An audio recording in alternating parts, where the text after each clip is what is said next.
ما در تاریخ 15/7 تمامی تجهیزات کارگاه اشتراکات رو طی 4 مرحله به این مکان واقع در سایت مشعل CBS1 منتقل کردیم.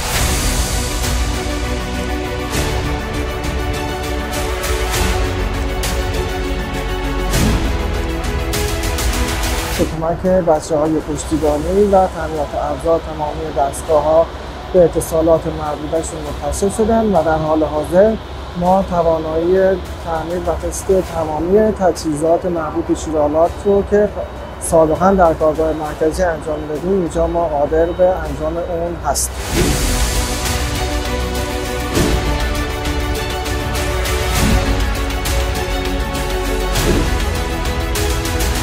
ما 21 نفر هستیم که شامل یک مسئول کارگاه و سرپرست کارگاه و بچه‌هایی که در واقع مشغول به کار در این مکان هستیم.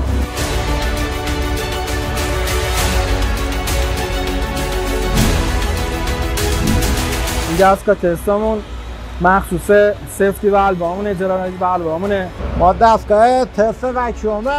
این دستگاه تست برای فشار آب.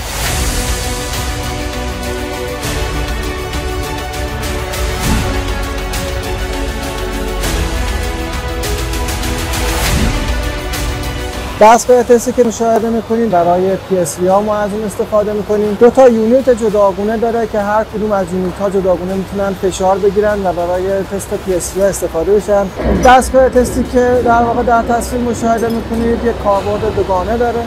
ما جنرال والوها تا سایز 4 اینچ با این دستگاه میتونیم تست بکنیم. همینطور به کمک تجهیزی که در این کنار مشاهده می‌کنید ما میتونیم در واقع PSV هایی که به صورت وکیوم هستن برای مخازن نصب میشن به کمک این دستگاه داره تست میشه.